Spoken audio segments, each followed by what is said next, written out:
There is so much crazy, uninformed ignorance going around about Revelation, the last book of the New Testament canon. Some of the worst of this concerns 666, the number of the beast. For as long as I can remember, fundamentalists have been fighting over what that number means, confidently sitting in arrogant pooled ignorance that the beast and his number must mean Jimmy Carter, Pope John Paul II, or Ronald Reagan. I mean George Hubert Walker Bush.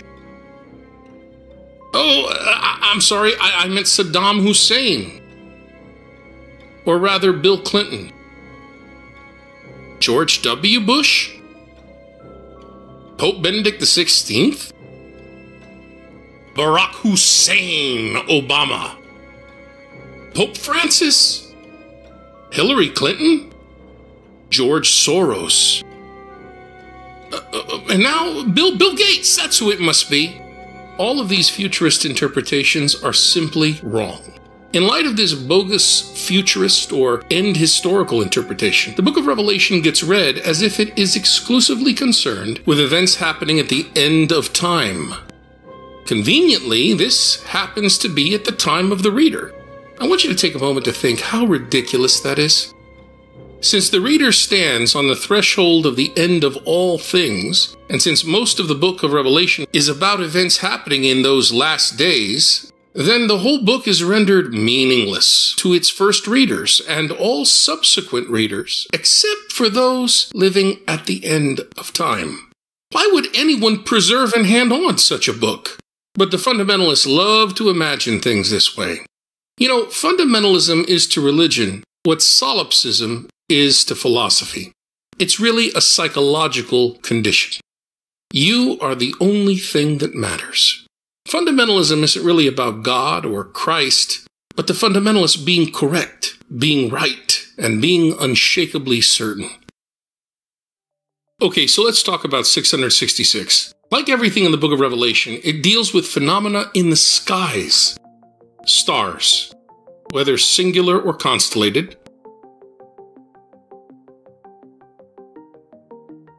Comets.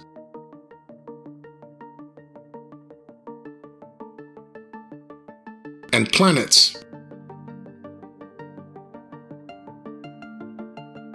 All of these were seen as living persons by first-century Mediterranean peoples. Living sky persons, other than human persons, called spirits. So too Israelites believe this way. So too Jesus group Israelites, like the astral prophet John the Seer. He had visions and wrote them down, describing his altered states of consciousness experiences of sky events and sky journeys he took while in trance. John wrote several separate works. Later on, an anonymous, unknown compiler edited together several different documents from John the Seer. He sandwiched them in the middle of a letter John had written. And the version we have of the book of Revelation is the product of that compiler's editing and redaction. As many non-fundamentalist Christians know, this document called Revelation went through various recontextualizations throughout history. In other words, different people at different times read the book and interpreted it in different ways. None of these recontextualizations were in the minds of John the Seer or his compiler. What many people are not aware of, however, is that before Gnostic Jesus groups and later Latin post-Constantinian churches got a hold of the book of Revelation, according to Bruce Molina and John Pilch, 666 related to the constellation Deltoton, called in Latin Triangulum. The earliest Jesus groups apparently were not really interested in the significance of Rome or its emperors. Revelation is no different. The book is not about Rome or the Roman Empire, and it does not identify Rome as the beast. Indeed, first-century Israelites and all Mediterranean peoples were fascinated by the sky vaults, the skies as they understood them above their heads. John wrote down his visions to allay fear and unease in the Jesus groups with which he was associated. He wrote them down to immunize his fellow astral prophets against lies and deceits. The big bad in the book of Revelation is not the Emperor Nero, but deception. His audience learned through his visions why things turned out the way they did. John conveyed to them cosmic comfort provided by God's certain rule and the ever-loyal and true role of Jesus Messiah, the Polokrator, the one who controls the pole star, who literally cranks the cosmos and controls everything beneath God's throne.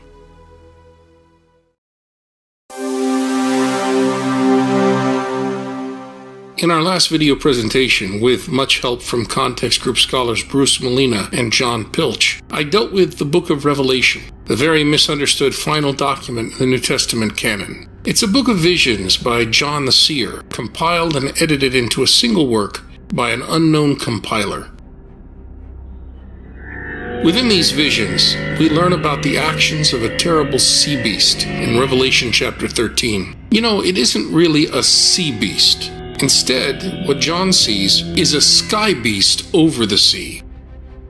All of the beasts in the book of Revelation are actually sky beasts. The entire menagerie of beastly deities of John's visions are chimeras, dragons, and other sky creatures ancient Israelites conceived.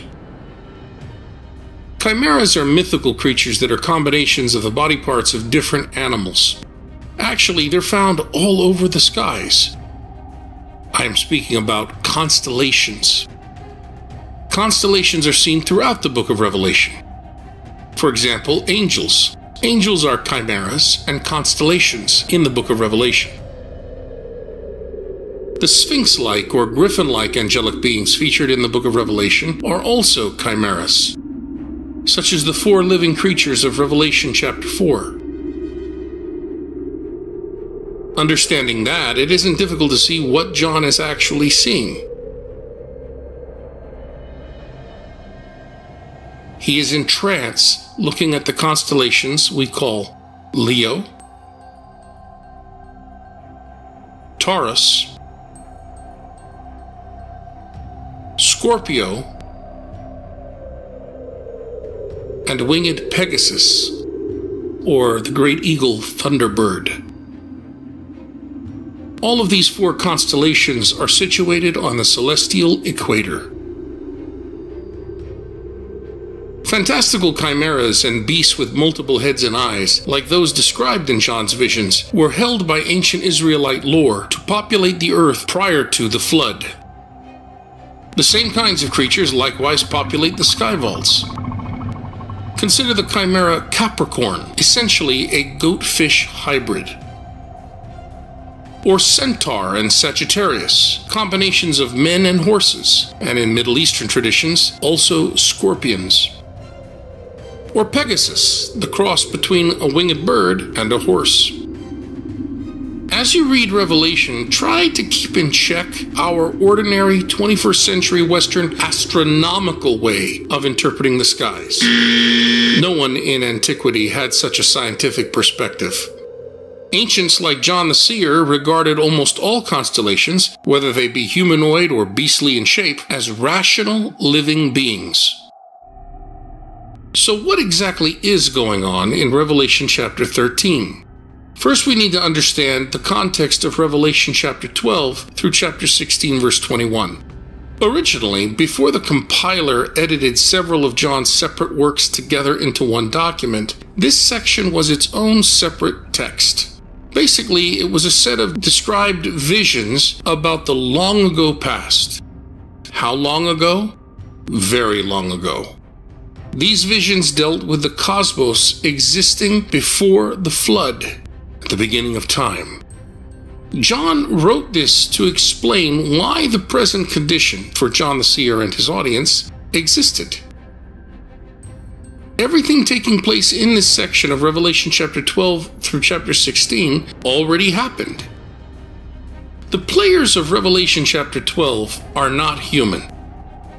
In contrast, they are instead gigantic constellations. Long before any Israelites or other human beings existed, at the beginning of time in the first week of creation, John sees Virgo, pregnant with a cosmic child, Aries. They are menaced by a great dragon composed of Scorpio, the tail, and Libra, the 7 heads. Orion, or Michael in the Israelite sky lore, comes to the rescue, and a sky war breaks out. All this takes place before the creation of the first human beings, before creation itself had been completed.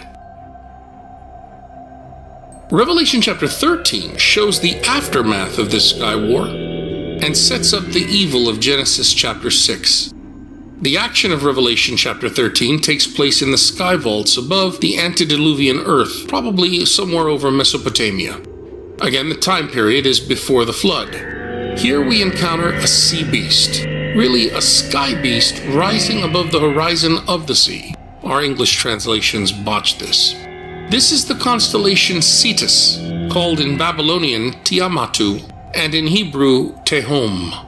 This is a constellation of a sea monster in the sky vault. This constellation, like the dragon it represents and relates to, is found in the southern sky. Its 10 horns are really dorsal protuberances, like the scaly bumps on a crocodile's back, or the dorsal fins on a fish. According to Revelation chapter 13 verse 2, this beast was like a leopard, having bear-like feet and a lion-like mouth. The bare feet refer to its powerful and violent acts. Its mouth refers to its powerful speech. This sky beast over the sea functions as vice-regent to the dragon. The other constellations featured in this section are Lupus, the sky beast over the land, and the Mark of Triangulum. Interestingly, this original context was lost as the centuries passed on. Next time we'll talk about how the church eventually recontextualized these images to refer to Emperor Nero.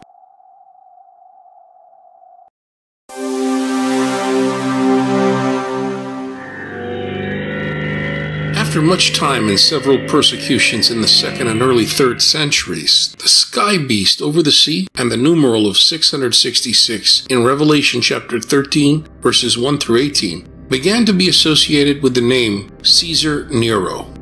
This recontextualization happened because these details in the book of Revelation had been thoroughly seasoned by later persecution experiences. Therefore, Nero Caesar, remembered as the first emperor to persecute Christians, became the beast. The result was that the original astral meaning of 666 had been lost. But neither John the Seer nor his compiler were thinking about Emperor Nero or Rome. Originally, the mark or tattoo of Revelation chapter 13 consisted of the name or the numeral of the sea beast in the sky. And remember, these visions depicted events way before Nero had been born, long before the Roman Empire had come about, even before the mythical flood of Genesis. Many rightly explain that the name of Nero Caesar, when spelled out in Aramaic, does equal 666. Living today in a 21st century English-speaking Western country, literate Americans have the luxury of choosing from ancient spare alphabets to act as our own numerals. But first century Mediterraneans weren't so lucky. They didn't have spare alphabets lying around. So whatever Mediterranean language they spoke, letters of their own alphabet had to double work, serving as their own number system. This means that any word or name spelled out could also be seen as a mathematical sum, a set of numerals. That means that every word and every name equaled a numerical value. And that is what is going on with the passage that we are looking at in the book of Revelation. We are told that 666 is a name. Christians reading that in the 5th century through a historical lens that saw Nero as the first emperor who persecuted the faithful also recalled that his name equaled 666 in Aramaic letters forming the Hebrew alphabet. Caesar Nero, or Caesar Neron, looks like this. And if you add up the numerical values of all these letters, what do you get? 666. Nero is the beast. Except that he wasn't, really. Nero did not live before the flood. Remember that everything in Revelation chapter 12 through chapter 16 took place in antediluvian times, before the flood,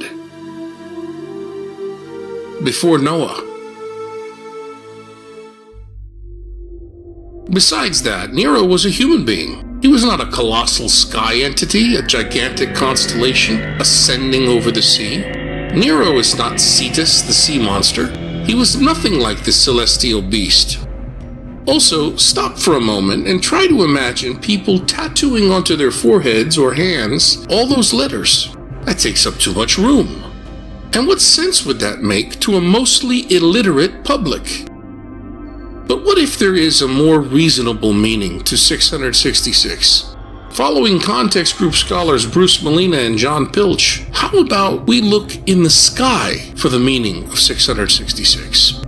Perhaps, as Molina and Pilch point out, 666 has an astronomical equivalence. Maybe it could be a constellation, like so many other things in the book of Revelation. But wait a minute, what about John the Seer saying that the numeral 666 was a human numeral? Okay, that's fine, but don't think that being a human numeral means that 666 stands for a human being. It could mean instead that the numeral is knowable to humans. How so? Well, it's because in henotheistic Israel, other gods were under the supreme god, and thus their names or numbers were knowable to human beings. Again, recall that most ancient people were illiterate. Tattooing all those letters of Kaiser Neron onto their heads or hands therefore wouldn't make too much sense to these people. Because of widespread illiteracy, the mark or brand that John refers to must have been an icon. This is just like the people marked by an X in Ezekiel chapter 9 verses 3 through 6, or the others branded by an ivy leaf in 3 Maccabees chapter 2 verse 29. So too 666 in context is iconic, an image. Here in Revelation chapter 13 verse 16 to 18, the mark is very likely a triangle, the Greek letter delta. For ancient astronomers, study of numerals was basic. Therefore, people often referred to astronomers as mathematicians.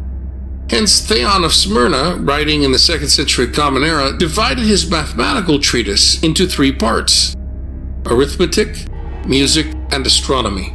Reading Theon, it's not too difficult to see how he rates numerals. Some he gives the quality as odd, others even. Some Theon calls composite, others oblong, others triangular, or square, or circular, or spherical, and so on. Studying later Islamic and Gothic architecture, you can see how this traditional qualifying of numbers provided their foundations. 666 is a triangular numeral. If you were to add all the numbers from 1 to 36, the sum you would get would be 666. Situated above the cosmic Lamb of God Aries is the constellation Deltoton, or in Latin Triangulum. Phoenicians reverenced their sacred pyramidal monoliths. They reverenced this constellation. The plain triangle stood for Zeus among Hellenic peoples. In either case, to Israelites like John, the constellation of the triangle would signify idolatry. The numeral of the triangle is human because it misses the highest god in place of a humanly constructed deity.